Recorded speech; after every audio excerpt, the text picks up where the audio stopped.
ಜಿ.ಎಚ್. ನಾಯಕ್ ಅವರು ಸಂಪಾದಿಸಿರುವ ಕನ್ನಡ ಸಣ್ಣ ಕಥೆಗಳು ಎಂಬಂಥ ಈ ಸಂಕಲನ ಗ್ರಂಥದಲ್ಲಿ 18ನೇ ಕಥೆಯಾಗಿರ್ತಕ್ಕಂಥ ಶ್ರಾದ್ದ ಎನ್ನುವ ಕಥೆಯನ್ನು ಟಿ. ಜಿ. ರಾಘವ್ ಅವರು ಬರೆದಿರ್ತಕ್ಕಂಥದ್ದು ಶ್ರಾದ್ದ.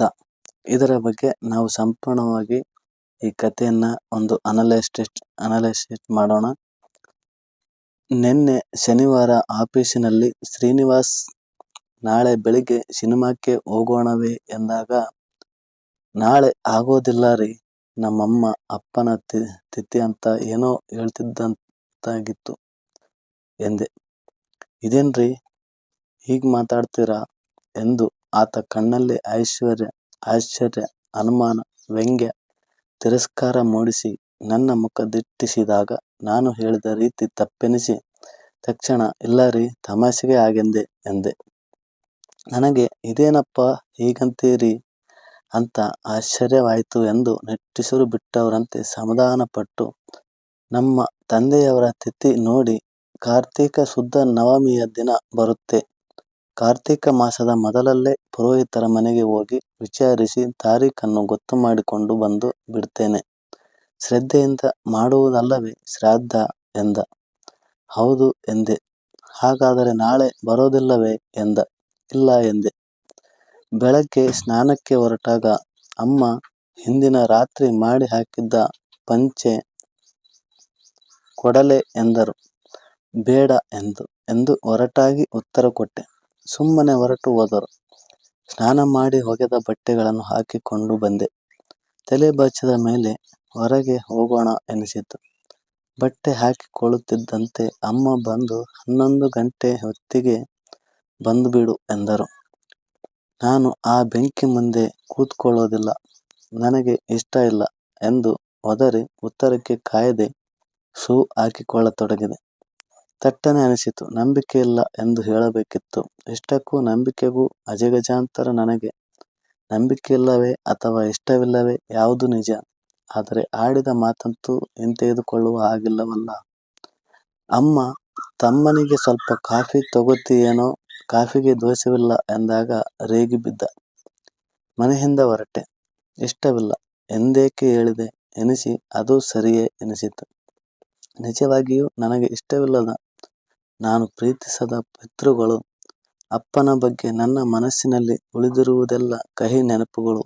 ತಾನು ತುಂಬಿಟ್ಟಿದ್ದ ನೀರು ಕೊಡುವುದಿಲ್ಲವೆಂದು ಕೂಗಾಡಿದಾಗ ಕಕ್ಕಸಿಗೆ ಹೋಗಿ ಕಾಗದದಲ್ಲಿ ಒರೆಸಿ ಹಾಕಿದ್ದು, ಹಾಸಿಗೆಯಿಂದ ಬೇಗನೆ ಏಳಲಿಲ್ಲವೆಂದು ಒದೆಸಿಕೊಂಡಿದ್ದು, ಹಣೆಗಿಲ್ಲದೆ ಊಟಕ್ಕೆ ಕುಳಿತೆನೆಂದು ಮುಖದ ತುಂಬ ಉಗಿಸಿಕೊಂಡು ಊಟ ಬಿಟ್ಟೆದ್ದದ್ದು. ಆದರೆ ಅಪ್ಪನ ಥರ್ಮಾಸ್ ಫ್ಲಾಸ್ಕ್ ಒಡೆದಾಗ ಅಪ್ಪ ಏನೂ ಹೇಳದಿದ್ದುದು ಮರೆತು ಬಿಡಬೇಕು, ತೊಡೆದು ಬಿಡಬೇಕು ಎಂದೆನಿಸಿದರೂ ಭೂತವಾಗಿ ಕಾಡುವ ಅಪ್ಪನ ನೆನಪು ನನ್ನ ಮನಸ್ಸಿನಲ್ಲಿ ಅಮರತ್ವ ಪಡೆದ ಈ ಪಿತೃ ಭೂತದಿಂದ ನನಗೆ ಬಿಡುಗಡೆಯೇ ಇಲ್ಲವೇ ಎನಿಸಿ ನನ್ನ ಅಸಹಾಯಕತೆಯ ಬಗ್ಗೆ ಹಣೆಯಲ್ಲಿ ಸುಕ್ಕು ಮೂಡಿ ಮಾಯವಾಯಿತು. ನಿಟ್ಟುಸಿರಿಟ್ಟೆ. ಹೋಟೆಲಿನಲ್ಲಿ ತಿಂಡಿ ತಿನ್ನಬೇಕೆನಿಸಿದರೂ ತಿನ್ನದೆ ಕಾಫಿ ಕುಡಿದು 2 ಸಿಗರೇಟು ಸೇದಿದೆ. ಮನೆಗೆ ಬಂದಾಗ ಸತ್ತವರ ಮೇಲೂ ಎಂಥದೋ ದ್ವೇಷ ಕಾಣೆ ಎನ್ನುತ್ತಿದ್ದ ಅಮ್ಮ ನನ್ನನ್ನು ನೋಡಿದೊಡನೆ ಸುಮ್ಮನಾದರು. ಇನ್ನೂ ಪುರೋಹಿತರು ಬಂದಿರಲಿಲ್ಲ. ನನ್ನ ತಮ್ಮ ಸ್ನಾನ ಮಾಡಿ ಮಡಿ ಪಂಚೆ ಇಟ್ಟು ಕುಳಿತಿದ್ದ. ಅಡಿಗೆ ಮಾಡಲು ಬಂದಿದ್ದ ಬ್ರಾಹ್ಮಣ ಮಂತ್ರ ಹೇಳಿ ಅವನಿಗೆ ಹೊಸ ಜನಿವಾರ ಹಾಕಿಸಿದ. ನಾನು ಜನಿವಾರ ಹಾಕಿದ್ದು ಒಂದೇ ದಿನ. ಮುಂಜಿಯಾದ ಮಾರನೆಯ ದಿನ ಮೈಗೆ ಒತ್ತುತ್ತೆ ಎಂದು ಅಮ್ಮನ ಹತ್ತಿರ ಹೇಳಿ ಊಟಕ್ಕೆ ತಗುಲಿ ಹಾಕಿದವನು ಮತ್ತೆ ಹೋದ ವರ್ಷದ ತಿಥಿಯ ದಿನ ಹಾಕಿದ್ದೆ. ಮನುಷ್ಯ ಸತ್ತೊಡನೆ ಜನ ಏಕೆ ಅವನನ್ನು ಕ್ಷಮಿಸಿ ಬಿಡುತ್ತಾರೆ? ಏಕೆ ಇಷ್ಟೆಲ್ಲ ನಮ್ಮ ಮೇಲೆ ದ್ವೇಷಕ್ಕಾರೋ ಅವರಿಗೆ ಸಾಯೋವಾಗ ಬಾಯಲ್ಲಿ ಒಂದು ತೊಟ್ಟು ನೀರು ಹಾಕೋರು ಯಾರೂ ಇರೋದಿಲ್ಲ ನೋಡ್ತಿರು ಎಂದಿದ್ದ ಅಮ್ಮ 3 ದಿನದ ಮೊದಲಿನಿಂದ ಶ್ರಾದ್ದದ ಬಗ್ಗೆ ಶ್ರದ್ಧೆಯಿಂದ ಮಾತನಾಡುವುದು ನನಗೆ ಅರ್ಥವಾಗುವುದಿಲ್ಲ. ಸತ್ತವನು ಭೂತವಾಗಿ ಕಾಡುತ್ತಾನೆಂದೇ, ನರಕದಲ್ಲಿ ನರಳುತ್ತಾನೆಂದೇ ಇಲ್ಲ, ತಾನು ನರಕದಲ್ಲಿ ನರಳಬೇಕಾಗಬಹುದೆಂದೇ ಏಕೆ ಒಡೆಯಲಾರದ ಒಗಟಾಗಿ ಕಾಣಿಸಿತು ನನಗೆ ಮನುಷ್ಯ ಸ್ವಭಾವ. ನಿನಗಂತೂ ಅಪ್ಪ ಸತ್ತ ಸುದ್ದಿ ತಿಳಿದಾಗ ಅಂಥದ್ದೇನೂ ದುಃಖವಾಗಿರಲಿಲ್ಲ. ಕಣ್ಣಿನಲ್ಲಿ ನೀರು ಬರಬಹುದೆಂದುಕೊಂಡಿದ್ದೆ, ಅದು ಬರಲಿಲ್ಲ. ಆದರೆ ಹೆಣ ಎತ್ತುವಾಗ ಎಲ್ಲ ಅಳುತ್ತಿದ್ದಾಗ, ನಾನು ಅಳು ತಡೆಯಲು ಯತ್ನಿಸುತ್ತಿದ್ದಾಗ, ಯಾರೋ ನನ್ನತ್ತ ನೋಡಿ, ಈ ತಬ್ಬಲಿ ಮಕ್ಕಳನ್ನ ನೋಡೋಕೆ ಆಗೋದಿಲ್ಲಮ್ಮ ಎಂದಾಗ ನನ್ನ ಕಣ್ಣಿನಲ್ಲೂ ನೀರು ಬರಲು ಮೊದಲಾಯಿತು. ಇದು ನನ್ನ ಸ್ವಂತ ದುಃಖವಲ್ಲ. ಇನ್ನೊಬ್ಬರು ಅಳುವುದನ್ನು ನೋಡಿದರೆ ಎಂಥವರಿಗೂ ಕಣ್ಣಿನಲ್ಲಿ ನೀರು ಬರುತ್ತದೆ. ನಾನು ಭಾವಾತಿರೇಕಕ್ಕೆ ಒಳಗಾಗಬಾರದು ಎಂದು ಮನಸ್ಸಿನಲ್ಲಿ ಸಮಾಧಾನ ಮಾಡಿಕೊಂಡೆ. ಅಪ್ಪನನ್ನು ಸುಟ್ಟು ಬಂದ ದಿನ ರಾತ್ರಿ ಕಣ್ಣು ಮುಚ್ಚಿದರೆ ಕಣ್ಣೆದುರಿಗೆ ಚಿತೆ ಉರಿಯುವುದು ಕಾಣುತ್ತಿತ್ತು. 12ರ ವೇಳೆಗೆ ಪುರೋಹಿತರು ಬಂದರು. ಅಕ್ಕನ ಮಗುವಿನೊಂದಿಗೆ ಆಡುತ್ತಿದ್ದ ನಾನು ನನ್ನ ರೂಮ್ ಸೇರಿ ಬಾಗಿಲು ಹಾಕಿಕೊಂಡು ಕಿಟಕಿಯಲ್ಲಿ ಕಾಣುತ್ತಿದ್ದ ಆಕಾಶ ನೋಡುತ್ತಾ ಕುಳಿತೆ. ನನ್ನ ಪೈಜಾಮ ಶರ್ಟಿನಲ್ಲಿ ಅವರ ಮುಂದೆ ಓಡಾಡಲು ನಾಚಿಕೆ, ಸಂಕೋಚ, ಜೊತೆಗೆ ತಪ್ಪು ಮಾಡಿದವನ ಭಾವ. ಆದರೆ ಪುರೋಹಿತರ ಏನುಗಳಿಗೆ ಒರಟಾಗಿ ಉತ್ತರ ಕೊಟ್ಟು ಅವರ ಮನೆಯವರ ಮನ ನೋಯಿಸಲು ಇಷ್ಟವಿಲ್ಲದ್ದರಿಂದ ಕೊಠಡಿಯಲ್ಲಿ ಸೇರಿ ಬಾಗಿಲು ಮುಚ್ಚಿಕೊಂಡದ್ದು ಎಂದು ಮನಸ್ಸಿಗೆ ಸಮಾಧಾನ ಹೇಳಿಕೊಂಡೆ. ರೂಮಿನ ಪಕ್ಕದ ಹಾಲಿನಲ್ಲಿಯೇ ಪುರೋಹಿತರು ಕುಳಿತಿದ್ದರು. ಪುರೋಹಿತರ ಎದುರಿಗೆ ನನ್ನ ತಮ್ಮ ಬಂದನೆಂದು ಕಾಣುತ್ತದೆ. ಇನ್ನೊಬ್ಬರೆಲ್ಲಿ ಎಂದರು. ಇಲ್ಲ, ನಾನೊಬ್ಬನೇ ಎಂದ ತಮ್ಮ. ಸರಿ ಎಂದರು. ಓಂ ಭೂರ್ಭುವಸ್ವಃ ಮಂತ್ರ ಶುರುವಾಯಿತು. ಮಂತ್ರದ ಅರ್ಥವನ್ನು ಅನುಸರಿಸಲು ಪ್ರಯತ್ನಿಸಿದೆ. ಪುರೋಹಿತರು ವೇಗವಾಗಿ ರಾಗವಾಗಿ ಹೇಳುತ್ತಿದ್ದುದರಿಂದ ಕ್ಲಿಷ್ಟ ಪದಗಳು ಬೇರೆ ಇದ್ದುದರಿಂದ ಕಷ್ಟವಾಯಿತು. ರಾಗವಾಗಿ ಬರುತ್ತಿದ್ದ ಮಂತ್ರ ಮೆದುಳಿಗೆ ಒಂದು ರೀತಿಯ ಮಂಪರು ಕವಿಸುತ್ತಿದೆ ಎನಿಸಿ ಸಂಸ್ಕೃತ ಶ್ಲೋಕಗಳನ್ನು ರಾಗವಾಗಿ ಹೇಳಿ ಜನಗಳನ್ನು ಮಂಕುಗೊಳಿಸುವುದು ಸುಲಭ ಎನಿಸಿತು. ಪುರೋಹಿತರು ಮಂತ್ರ ನಿಲ್ಲಿಸಿ ತಟ್ಟನೆ ಹೇಳಿದರು. ನೀ ಒಬ್ಬನಾದರೂ ಆಚಾರ ಗೀಚಾರ ಇಟ್ಕೊಂಡಿದ್ದೀಯಲ್ಲ, ನನಗೆ ಬಹಳ ಸಂತೋಷ. ಬಿಡಬೇಡ, ನಿನಗೆ ಒಳ್ಳೆಯದಾಗುತ್ತೆ. ತಟ್ಟನೆ ನನ್ನ ಮನಸ್ಸು ಪೆಚ್ಚಾಯಿತು. ಬ್ರಾಹ್ಮಣಾರ್ಥದವನೊಬ್ಬ ನಿಧಾನವಾಗಿ ಎಲ್ಲ ಅಚ್ಚುಕಟ್ಟಾಗಿ ಮಾಡಿ, ಪುರೋಹಿತರೆ, ನಮಗೂ ಅನುಕೂಲವೇ ಎಂದ. ತಮ್ಮ ಏಕೆ ಎಂದ. ರಾತ್ರಿ ಊಟ ಮಾಡಬಾರದಲ್ಲ, ಲೇಟಾದಷ್ಟು ಅನುಕೂಲವೇ ಎಂದು ನಕ್ಕ. ಶ್ರದ್ಧೆಯಿಲ್ಲದ ಆ ಬ್ರಾಹ್ಮಣ ಎಂದು ನನ್ನ ಅರಿವಿನಾಚೆಯಿಂದ ತಟ್ಟನೆ ನುಗ್ಗಿ ಬಂದ ಸಿಟ್ಟಿಗೆ ನಾನೇ ನಾಚಿ, ನನಗೆ ಸಂಬಂಧವಿಲ್ಲದರ ಬಗ್ಗೆ ನನಗೇಕೆ ಸಿಟ್ಟು ಬರಬೇಕು ಎಂದುಕೊಂಡೆ.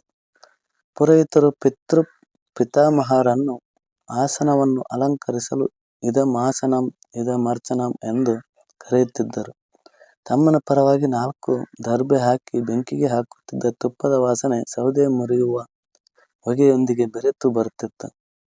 ತುಪ್ಪವಿಲ್ಲದ ಊಟ ಮಾಡುವವರಿರುವಾಗ ಎಂಬ ಭಾವಾತಿರೇಕ ಆ ತರಹದ ಪುಸ್ತಕಗಳ ಕೆಟ್ಟ ಪ್ರಭಾವ ಎಂದುಕೊಂಡೆ.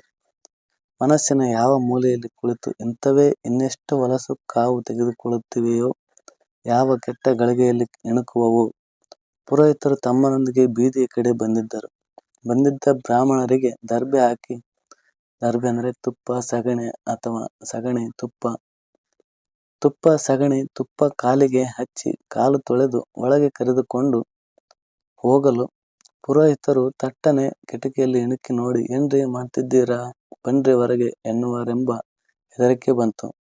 ಆಶ್ಚರ್ಯ. 12ರ ವೇಳೆಗೆ ಕಳೆದುಕೊಳ್ಳಬೇಕಾದ ಹೆದರಿಕೆ. ಹಾಗೆ ಕಿಟಕಿಯಲ್ಲಿ ಯಾರೋ ಮರ್ಯಾದಸ್ಥರು ಎನಿಸಿಕೊಳ್ಳುವವರು ಇಣುಕರು ಎಂದು ಸಮಾಧಾನ ಮಾಡಿಕೊಂಡೆ.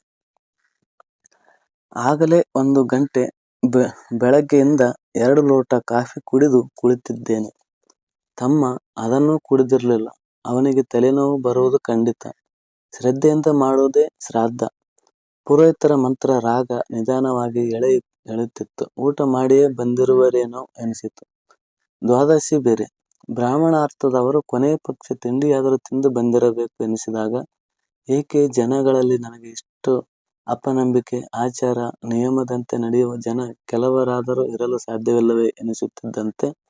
ಅಂತಹವರಿರುವುದರಿಂದಲೇ ಇಷ್ಟಾದರೂ ಮಳೆ ಬೆಳೆಯಾಗುತ್ತಿರುವುದು ಎಂದು ಹೇಳುವ ಗೊಡ್ಡು ಮಂದಿ ಮಾತೊಂದು ನೆನಪಿಗೆ ಬಂತು. ಕಿಬ್ಬೊಟ್ಟೆ ಕಡಿತವಾಗಿ ಕೆರೆದುಕೊಂಡೆ. ಅಕ್ಕನ ಮಗುವಿಗೆ ಮುತ್ತಿಟ್ಟರೆ ಬರುವ ವಾಸನೆ ಬಂತು. ಬೆಳಗ್ಗೆ ಅಕ್ಕ ಒಳಗಿನ ನ್ಯಾಪ್ಕಿನ್ ಇಲ್ಲದೆ ಒಂದು ತುಂಡು ಬಟ್ಟೆ ಮಗುವಿನ ಉಡುದಾರಕ್ಕೆ ಸಿಕ್ಕಿಸಿದ್ದಳು. ಥೂ, ಅಸಹ್ಯ ಎನ್ನುತ್ತಾ ಮೊನ್ನೆ ಸಂಜೆ ಮನೆಯವರೆಲ್ಲ ಮಾತಾಡುತ್ತಾ ಕುಳಿತಿದ್ದಾಗ ಪಕ್ಕದ ಮನೆಯ ಹುಡುಗ ಮಗು ಯಾರು ಮಾಡ್ತಾರೆ ಎಂದಾಗ, ದೇವರು ಎಂದಳು ಅಕ್ಕ. ಮಗು ಎಲ್ಲಿಂದ ಬರುತ್ತೆ ಅಂತ ಕೇಳಿದಾಗ, ನಾ ಹೇಳ್ತೀನಿ ಬಾರೋ ಇಲ್ಲಿ ಎಂದು ಹತ್ತಿರ ಕರೆದೆ. ಅಕ್ಕ, ತಂಗಿ, ಅಮ್ಮ ಎಲ್ಲ ಸುಮ್ಮನಿರು ಎಂದು ಕಿರ್ಚಿದರು. ಆದರೂ ಬಿಡದೆ ಅವನಿಗೆ ಹೇಳಿದೆ. ಹೊಟ್ಟೆಯಿಂದ ಗರ್ಭಕೋಶ ಎನ್ನುವ ಪದ ಅವನಿಗೆ ಅರ್ಥವಾಗುವುದಿಲ್ಲವೆನಿಸಿದ್ದರಿಂದ ಮತ್ತೆ ನಮ್ಮ ತಾಯಿ ಕಾಡಿಂದ ಬರುತ್ತೆ ಅಂದ್ರಲ್ಲ ಎಂದ. ಸುಳ್ಳು ಎಂದೆ. ನೀವೇ ಸುಳ್ಳು ಹೇಳ್ತಿರೋದು ಎಂದ.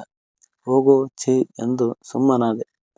ಅಮ್ಮ ನನ್ನನ್ನು ಬೈಯತೊಡಗಿದರು. ಏನೇನೋ ಬೈದರು ಎನ್ನುವುದು ಮರೆತಿದ್ದರೂ ನೀ ಪೋಲಿ ಬಿದ್ದಿರೋದಲ್ಲದೆ ಚಿಕ್ಕ ಹುಡುಗರನ್ನು ಹಾಳು ಮಾಡ್ತೀಯಾ ಎಂದದ್ದು ನೆನಪಿದೆ.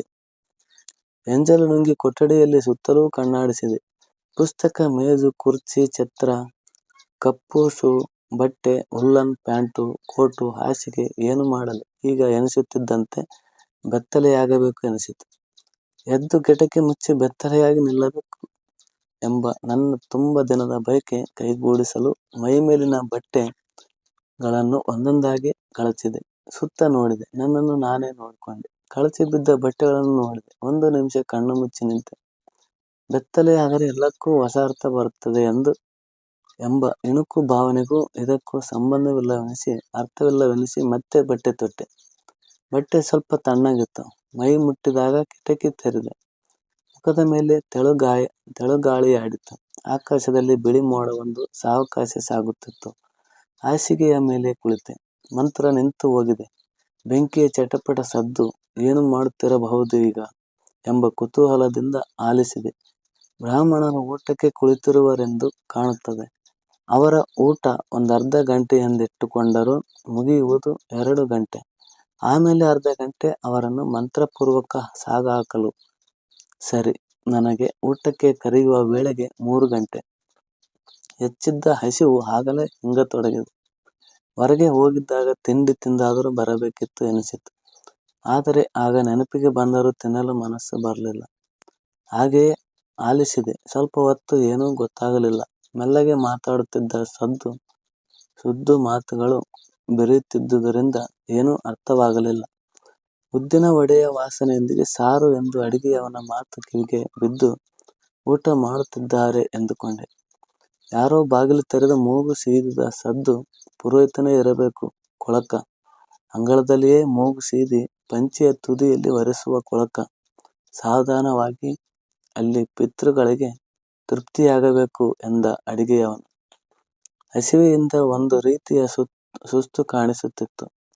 ಹಾಸಿಗೆ ಹರವಿ ಅಂಗತ್ತನಾಗಿ ಮಲಗಿದೆ. ತಲೆಯ ಹಿಂದೆ ಕೈಕಟ್ಟಿ ಎಲ್ಲಿಯೋ ಬಟ್ಟೆ ಒಗೆಯುವ ಸದ್ದು. ಮೂಸಂಬಿ ಕೂಗು. ಕಣ್ಣು ಬಿಟ್ಟು ಅನುಭವಿಸುತ್ತಿದ್ದ ಮಧ್ಯಾಹ್ನದ ಪ್ರಶಾಂತತೆಯಲ್ಲಿ ಪಾಯಸ ಹೀರಿದ ಸದ್ದು.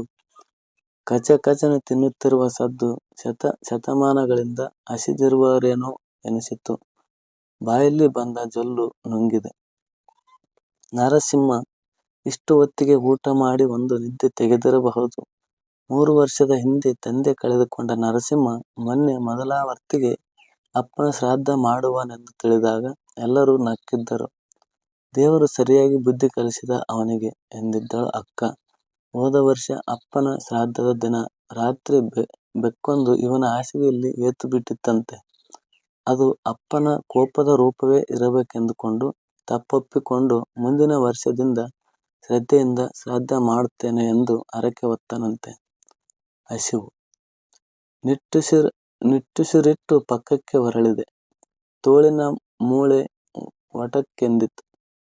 ಕಣ್ಣು ಮುಚ್ಚಿದೆ. ಎದೆಯ ಕೂದಲ ಮೇಲೆ ಕೈಯಾಡಿಸಿದೆ. ತೊಡೆ ಕಡಿತವಾಯಿತು. ಕೆರೆದೆ. ಕೂದಲಿನ ರಪ್ಪಿರ ಸದ್ದನ್ನು ಆಲಿಸುತ್ತಾ ಏನೂ ಮಾಡಲಾಗದೆ ಸುಮ್ಮನೆ ಬಿದ್ದುಕೊಂಡಿರೋ ನನ್ನ ಬಗ್ಗೆ ನನಗೆ ಸಿಟ್ಟು ಬಂತು. ತೊಡೆ ಸಂದಿ ಕೈ ಹಾಕಿ ಕುಳಿತ ಕೋಜರಾಜರು ನಾವು. ಕೋಜನಿಗೇಕೆ ಮಹಾಪ್ರಾಣ? ಅಲ್ಪ ಪ್ರಾಣಿ ಅಲ್ಲವೇ ಕೋಜ? ಪುರೋಹಿತ ಕೋಜನಿರಬಹುದೇ? ನಮ್ಮಪ್ಪ ಕೋಜನಾಗಿದ್ದರೆ ಶ್ರಾದ್ದವಿಲ್ಲ, ನಾನೂ ಇಲ್ಲ. ಕಡಿತವಾಯಿತು. ಮತ್ತೊಂದಾವರ್ತಿ ತೊಡೆ ಸಂದಿಯಲ್ಲಿ ಕೆರೆದೆ. ಹಿತವಾಯಿತು. ಹಿತಮಿತವಾದ ಸಂತೋಷವನ್ನು ಕೊಡುತ್ತಾ ಕೆರೆತ ಹುಸಿನಗೆ ಏನೂ ಮಾಡುವ ಹಾಗಿಲ್ಲದೆ ಕಣ್ಣು ಎಳೆಯುತ್ತಿದ್ದೆ. ಹಣೆಯುಜ್ಜಿಕೊಂಡೆ. ಎಚ್ಚರವಿರುವ ಪ್ರಯತ್ನದಲ್ಲಿ ಬಿಡುಗಣ್ಣ ಮಾಡಿದೆ. ಹುಬ್ಬು ಮೇಲೇರಿಸಿ ಒಂದೆರಡಾವರ್ತಿ ಹಣೆಯಲ್ಲಿ ಸುಕ್ಕು ಮೂಡಿಸಿದೆ. ನಿಟ್ಟುಸಿರಿಟ್ಟೆ. ಹೇಳಲು ಹೊರಳಲು ಬೇಸರ. ಉಚ್ಚೆಯ ವಾಸರ ಬೇರೆ ಕಾಡಿಸತೊಡಗಿದೆ. ಅವರೆಲ್ಲ ಹೋಗುವವರೆಗೂ ಹೀಗೆ ಒದ್ದಾಡಬೇಕು. ಕುತ್ತಿಗೆ ಸರಪಳಿ ಕಟ್ಟಿದ ನಾಯಿಯಂತೆ. ನನಗೆ ಮದುವೆಯಾಗಿದ್ದಿದ್ದರೆ, ನನ್ನ ಹೆಂಡತಿ ಈ ರೂಮಿನಲ್ಲೇ ಈಗ ಇದ್ದಿದ್ದರೆ, ನನ್ನ ಶ್ರಾದ್ದಕ್ಕೂ ತಯಾರಿ ನಡೆಸಬಹುದಾಗಿತ್ತು. ಈಗ ನಾನು ಸತ್ತರೆ ನನಗೆ ಶ್ರಾದ್ದವಿಲ್ಲ. ಪುರೋಹಿತರಿಗೆ, ಬ್ರಾಹ್ಮಣರಿಗೆ 2 ರೂಪಾಯಿ ಕೋತ. ಊಟ ಕೋತ, ಎಲ್ಲ ಕೋತ. ಕಣ್ಣು ಮುಚ್ಚಿ ಮಲಗಿದವನಿಗೆ ರೂಮಿನ ಬಾಗಿಲಿನಲ್ಲಿ ನಿಂತು ಅಗ್ನಿಗೆ ಸರಿಯಾಗಿ ಉಚ್ಚೆ ಒಯ್ದಂತೆ ತಮ್ಮ ಕೆರಳೆ ನಿರ್ವಂಶನಾಗು ಎಂದು ಶಪಿಸಿದಂತೆ ಬೆಚ್ಚಿ ಕಣ್ಣು ಅಗಲಿಸಿದೆ. ಮತ್ತೆ ಮಂತ್ರ ಶುರುವಾಗಿದೆ. ಅನ್ನಂ ಬ್ರಹ್ಮ ಇತ್ಯಾದಿ. ಮುಂದಿನ ಬಾಗಿಲು ತೆರೆದ ಸದ್ದು. ಹಿಂದುಗಡೆ ಇಟ್ಬಿಡಿ ಎಂದು ಅಮ್ಮನ ಧ್ವನಿ. ಪಿಂಡ ಕಾಗೆಗಿಡುತ್ತಿದ್ದಾರೆ. ಹಿಂದುಗಡೆ ಇಡಿ ಎಂದು ಅಮ್ಮ ಹೇಳಿದ್ದು ಬಹುಶಃ ಅವರು ಕಾಂಪೌಂಡಿನ ಮೇಲೆ ಹತ್ತಿದಾಗ ನನ್ನ ಮುಖ ನೋಡುವರೆಂದೋ ಏನೋ. ನಾನು ಅದೇ ಯೋಚನೆಯಲ್ಲೇ ಒಡೆಯೆತ್ತಿಗೆ ಹಾಸಿಗೆ ಎಳೆದು ಮಲಗಿದ್ದೇನೆ. ಮುಂದಿನ ಬಾಗಿಲು ಹಾಕಿದ ಸದ್ದು. ಹೆಜ್ಜೆಯ ಸದ್ದು. ಕರಗುತ್ತಿದ್ದಂತೆ ಹಿತ್ತಲ ಕಡೆಯಿಂದ ಹಾಯ್ ಹಾಯ್ ಹಾಯ್ ಕೂಗು. ಕಾಗೆ ಬರದಿದ್ದರೆ ಅಪ್ಪನಿಗೆ ತೃಪ್ತಿಯಾಗಿಲ್ಲ, ಕೋಪ ಬಂದಿದೆ ಎನ್ನುತ್ತಾರೆ ಅಂದರು. ಕಾಗೆ ಬಂತೋ ಇಲ್ಲವೋ ಎನ್ನುವ ಚಿಂತೆ ಹಚ್ಚಿಕೊಳ್ಳುವುದು ಮೂರ್ಖತನ ಎನಿಸಿತು. ಬ್ರಾಹ್ಮಣಾರ್ಥದವನೊಬ್ಬನಿರಬೇಕು. ಪಿತೃಗಳಿಗೆಲ್ಲ ತೃಪ್ತಿಯಾಗಿದೆ ಕಣಪ್ಪ. 1 2 ಈ 4-5 ಕಾಗೆಗಳು ಬಂದು ಸಂತೃಪ್ತಿಯಿಂದ ತಿಂತಾ ಇವೆ ಎಂದ. ಬರದೆ ಏನು ಕಾಗೆಗಳು ಎಂದುಕೊಂಡೆ. ಮಂತ್ರ ಮತ್ತೆ ಮಂತ್ರ. ಮಂತ್ರ ಪ್ರಾಚೀನ ಮೇಲೆ ಮಂತ್ರ, ಉಪವೀಲೆ ಮಂತ್ರ. ಪ್ರಾಚೀನ ಮೇಲೆ ಮಂತ್ರ, ಉಪವೀಲೆ ಮಂತ್ರ. ಇದು ನಿಲ್ಲುವ ಗೋಜೆ ಇಲ್ಲವೇ ಎನಿಸುತ್ತಿದ್ದಂತೆ ನಮಸ್ಕಾರ ಮಾಡುವವರೆಲ್ಲ ಮಾಡಿಬಿಡಿ ಎಂದರು ಪುರೋಹಿತರು. ಒಬ್ಬರಾದ ಮೇಲೊಬ್ಬರು ನಮಸ್ಕಾರ ಮಾಡುತ್ತಿರಬೇಕು. ಪಿತೃ ಪಿತಾಮಹ ಜಿಗಣೆಗಳಿಗೆ ನಮಸ್ಕಾರ. ಭೋ ಅಭಿವಾದಯೇ. ಅಹಂ ರಾಘವ ಶರ್ಮಂ ಭೋ ಅಭಿವಾದಯೇ. ಪುರೋಹಿತರು ಹೇಳುತ್ತಿದ್ದಾರೆ. ಪಿತೃ ಪಿತಾಮಹ ಉತ್ತಿಷ್ಠ. ಆಮೇಲೆ ಇನ್ನೇನೋ ಹೇಳಿ ಉತ್ತಿಷ್ಠ ಎಂದರು. ಸರಿಯಾಗಿ ಕಿವಿಗೆ ಬೀಳಲಿಲ್ಲ. ಸ್ನೇಹಿತರು ಆಗಾಗ ನಿನಗೆ ಕೆಪ್ಪೇನೋ ಎನ್ನುತ್ತಿದ್ದರು. ಏನು ಎಂದು ಮತ್ತೆ ಕೇಳಿದಾಗ ಕಾಯೇನ ವಾಚ ಮನಸೇಂದ್ರಿಯೈರ್ವಾ ಮಂತ್ರ ಮಂತ್ರ. ಸರ್ವಂ ಶ್ರೀಕೃಷ್ಣಾರ್ಪಣಮಸ್ತು ಎಂದರು ಪುರೋಹಿತರು. ಸದ್ಯ ಮುಗಿತೆಂದುಕೊಂಡ. ಇಲ್ಲ, ಮಂತ್ರ ಮುಂದುವರಿಯುತ್ತಿದೆ. ಶತಮಾನಂ ಭವತಿ ಶತಾಯುಃ ಪುರುಷೇಂದ್ರಿಯ ಇತ್ಯಾದಿ. ಹಾಗಾದರೆ ಈಗ ನಮಸ್ಕಾರ ಮಾಡುತ್ತಿದ್ದಾರೆಯೇ? ಮಂತ್ರ ನಿಂತಿತು. ನಿಶ್ಶಬ್ದ. ಕಣ್ಣು ಮುಚ್ಚಿದೆ. ಒಂದು ರೀತಿಯ ಮಂಪರು. ನಿಶ್ಚಲ. ಉರಿಯುತ್ತಿದ್ದ ಹಣತೆಯೆಂದು ಅಪ್ಪ ಸತ್ತ ಖಾಲಿ ಮಂಚದ ಕೆಳಗಡೆ ಹತ್ತಿಸಿದ್ದ ಹಣತೆಯಾಗಿ ಕಣ್ಣು ಬಿಟ್ಟೆ. ನಿಶ್ಚಲ ಉರಿಯುವ ಹಣತೆ ಆಗಾಗ ಕಣ್ಣು ಮುಂದೆ ಬರುತ್ತದೆ. ಬಹುಶಃ ಯಾರಾದರೂ ಮನಃಶಾಸ್ತ್ರಜ್ಞರನ್ನು ಕೇಳಿದರೆ ಅಪ್ಪನ ಜೊತೆಗೆ ಸಂಬಂಧ ಹಚ್ಚಿ ಹೇಳಿಯಾನು. ತಮ್ಮ ತಂಗಿ ಏನೋ ಮಾತಾಡುತ್ತಿದ್ದಾರೆ. ಪುರೋಹಿತರು ಹೊರಟು ಹೋಗಿರಬೇಕು. ಪಿತೃ ಪಿತಾಮಹರು ಹೊರಟು ಹೋದರೆ ಗಚ್ಚ ಗಚ್ಚ ಪಿತೃ ಪಿತಾಮಹ ತೃಪ್ತೋಸ್ಮಿ ಭಾವೇನ. 11ನೆಯ ದಿನವೋ 12ನೆಯ ದಿನವೋ ನೆನಪಿಲ್ಲ. ಪ್ರೇತಸ್ಥಾನದಲ್ಲಿ ಕುಳಿತಿದ್ದವನಿಗೆ ಊಟವಾದ ಮೇಲೆ ಹೇ ಪ್ರೇತ ಗಚ್ಚ ಗಚ್ಚ, ಗಚ್ಚನಿ ಗಚ್ಚ ಎಂದು ಗಟ್ಟಿಯಾಗಿ ಕಿರ್ಚಬೇಕೆನಿಸಿತು. ಹೆಜ್ಜೆಯ ಸದ್ದು ಕೇಳಿಸಿತು. ಬಹುಶಃ ಈಗ ಅಮ್ಮ ಬಂದು ಬಾಗಿಲು ತಟ್ಟಬಹುದು. ಯಾರೋ ಬಾಗಿಲು ತಟ್ಟುತ್ತಿದ್ದಾರೆ. ಆಲಿಸಿದೆ. ಇಲ್ಲ, ಯಾರೂ ಇಲ್ಲ. ಮನಸ್ಸಿನ ಭ್ರಮೆ ಅಷ್ಟೇ. ಯಾರೋ ಎಂಥದೋ ತಿನ್ನುತ್ತಿರುವ ಸದ್ದು. ತಮ್ಮನಿರಬೇಕು. ಬಾಗಿಲಿಗೆ ನೀರು ಹಾಕಿ ರಂಗೋಲಿ ಇಡಲು ಅಮ್ಮ ಹೇಳಿದುದು ಕೇಳಿಸಿತು. ಸಮರಾತ್ರಿಯಲ್ಲಿ ಪಕ್ಕನ ಎಚ್ಚರವೂ ಅಲ್ಲ, ನಿದ್ದೆಯೂ ಅಲ್ಲದ ಸ್ಥಿತಿಯಲ್ಲಿ ಯಾವುದಕ್ಕೂ ಮೈಮನಸ್ಸು ತಡವರಿಸಿದಂತಾಗಿ ಮತ್ತೆ ನಿದ್ದೆಯ ಸ್ಥಿತಿಗೆ ಮರಳಿದೆ. ನಂತರ ಯಾವಾಗಲೋ ಗೊತ್ತಿಲ್ಲ ಕಿಟಕಿಯಿಂದ ಉದ್ದನೆಯ ದೊಡ್ಡ ಮುತಿ ಕೆಂಪಿನ ತೊಲೆಯಂಥ, ಒನಕೆಯಂಥ, ನಂದಿ ಕಂಬದಂಥ, ಶಿಶ್ನದಂಥ ಎಂಥದೋ ನುಗ್ಗಿ ಎದೆಗೆ ಗುದ್ದಿದಂತಾಗಿ ಚೀರಿ ಎಚ್ಚೆತ್ತೆ. ಅಮ್ಮ ಏನೋ ಎನ್ನುತ್ತಿದ್ದರು. ನಾಚಿಕೆಯಾದ್ದರಿಂದ ನಾನು ಮಾತನಾಡಲಿಲ್ಲ. ಎಚ್ಚರವಾಗಿದ್ದೇನೆಂದು ತೋರಿಸಲು ಗಂಟಲು ಸರಿ ಮಾಡಿಕೊಂಡು ಕೆಮ್ಮಿದೆ. ತೂ, ಎಲ್ಲ ಬಿಟ್ಟು ಇವತ್ತೇ ಕಿರುಚಿದೆನಲ್ಲ ಎಂದು ವ್ಯಥೆಯಾಯಿತು. ತಂಗಿ ಏನಮ್ಮ ಎಂದಳು. ಎಂಥದೋ ದುಃಸ್ವಪ್ನ ಕಿರುಚಿದ ಎಂದು ಅಮ್ಮ ಸುಮ್ಮನಾದರು. ಈ ಕತೆ ಶ್ರಾದ್ದ ಎಂಬುದು ಟಿ.ಜಿ. ರಾಘವ್ ಅವರು ಬರೆದಿರ್ತಕ್ಕಂಥ ಶ್ರಾದ್ದ ಕಥೆಯಾಗಿರ್ತದೆ. ಇದು ಜಿ.ಎಚ್. ನಾಯಕ್ ಅವರು ಸಂಪಾದಿಸಿದ ಕನ್ನಡ ಸಣ್ಣ ಕಥೆಗಳು ಎಂಬ ಸಂಪಾದಕ ಗ್ರಂಥದಲ್ಲಿ ಆಯ್ದುಕೊಂಡಿರುವಂಥ ಗ್ರಂಥ ಕತೆ, ಸಣ್ಣ ಕತೆ. ಇದು ಟಿ.ಜಿ. ರಾಘವ್ ಅವರ ಶ್ರಾದ್ದ ಎಂಬಂತ ಕತೆ ಇಲ್ಲಿವರೆಗೆ ಕೇಳಿದಿರಿ. ಧನ್ಯವಾದಗಳು.